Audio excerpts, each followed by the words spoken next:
Olá! A gente está a viver o começo de uma das maiores transformações da nossa história. Uma mudança que não é só sobre energia, mas sim sobre poder, sobre riqueza e, claro, sobre o futuro do planeta. Bem-vindos a esta análise sobre a transição energética global, porque a corrida já começou. A gente ouve falar todos os dias de painéis solares, carros elétricos, turbinas eólicas. Parece até que o futuro verde já chegou, não é? Mas se pararmos para pensar, de onde é que vem, de verdade, a energia que move o mundo hoje? A resposta, pois é muito mais fóssil do que se imagina. E aqui está a dura realidade. Olhem só para este gráfico. Petróleo, carvão, gás natural, juntos eles são a fonte da esmagadora maioria da nossa energia. As renováveis são só aquela fatiazinha ali no canto. Ou seja, apesar de todo o barulho e de todo o progresso, a gente ainda vive num mundo movido a combustíveis fósseis. É a partir daqui que a verdadeira transição tem que começar. Mudar essa realidade é sem dúvida o grande desafio do nosso século. E essa mudança tem um nome: a grande mudança energética. Isto não é um ajustezinho aqui ou ali, não. É uma transformação histórica e está a acontecer agora mesmo, debaixo dos nossos olhos. Mas, afinal, o que é que significa exatamente transição energética? Bom, de forma bem simples, é o processo de abandonar o modelo de produção e consumo que nos trouxe até aqui. O objetivo é muito claro: diminuir radicalmente a nossa dependência de combustíveis fósseis. É, nem mais nem menos, que reescrever as fundações da nossa civilização.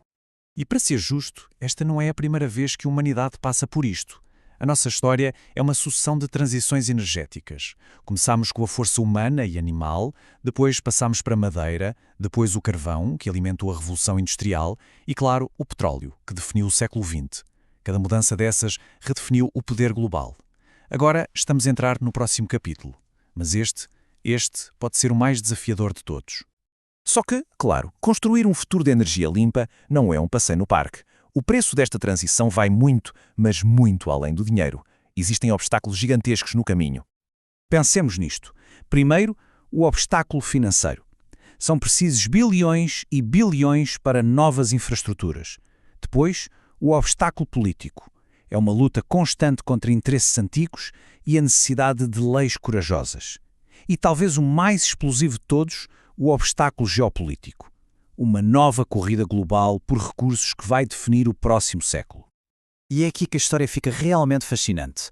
Porque, embora todos esses obstáculos sejam bem reais, o maior deles não está em salas de reuniões ou em parlamentos. Não, ele está debaixo dos nossos pés. Estamos a falar das chamadas terras raras. É um grupo de 17 minerais que são literalmente o ingrediente secreto da Revolução Verde. Pensem bem. Sem eles, não há painéis solares, não há turbinas eólicas, não há baterias de carros elétricos. Toda a nossa transição energética depende deles. E aqui vem a grande ironia. O nome terras raras engana um bocado. Na verdade, elas não são assim tão raras na crosta terrestre. O verdadeiro problema, o grande gargalo, está na refinição. É um processo incrivelmente complexo, caríssimo e, o que é pior, muito tóxico para o meio ambiente. Ou seja, para salvar o planeta, temos que lidar com este paradoxo. E é precisamente essa complexidade na refinação que transformou estes minerais num campo de batalha geopolítico. Quem controla a refinação, controla a transição energética. É um novo jogo de xadrez global e as peças já estão todas em movimento no tabuleiro. E neste jogo há um jogador que tem quase todas as cartas na mão. A China é responsável por cerca de 70% da extração mundial destes minerais, mas o seu verdadeiro poder nem sequer está aí.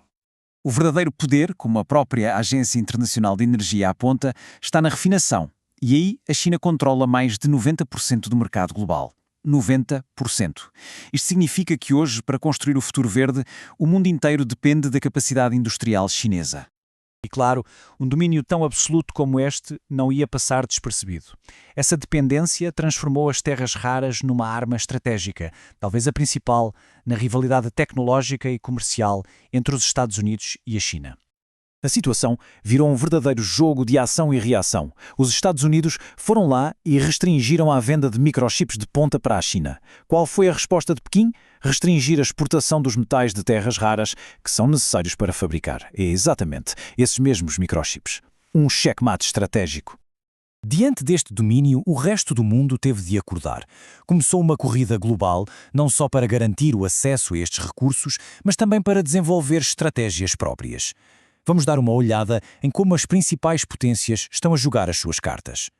A reação veio de todos os lados. A Europa está a apostar tudo no seu Green Deal, tentando liderar pela regulamentação. Os Estados Unidos estão a usar a força do dinheiro com a lei de redução da inflação a subsidiar massivamente a indústria local. E, ironicamente, a própria China é quem mais investe em energia solar e eólica porque quer dominar não só os materiais, mas também a tecnologia. E depois temos o Brasil, que já começa com uma vantagem enorme, com uma das matrizes elétricas mais limpas do mundo. Essa corrida para diversificar, para fugir da dependência da China, está a fazer o mundo olhar para outros lugares, para novos gigantes de recursos. E há um país em particular que está no centro de todas as atenções pelo seu imenso potencial geológico. E esse país é o Brasil. Com cerca de 23% das reservas mundiais de terras raras, o país tem o segundo maior depósito do planeta, logo a seguir à China. É um verdadeiro tesouro geológico que tem o potencial de reequilibrar todo o mapa geopolítico da energia. Mas claro, ter o tesouro debaixo da terra é uma coisa, conseguir aproveitá-lo é outra, bem diferente. Para o Brasil transformar este potencial em poder real, o caminho é longo. Exige tecnologia de ponta para a refinação, exige infraestruturas gigantescas e, talvez o mais difícil de tudo, um ambiente político e regulatório estável que consiga atrair os investimentos necessários. O potencial é imenso, mas a escalada é íngreme.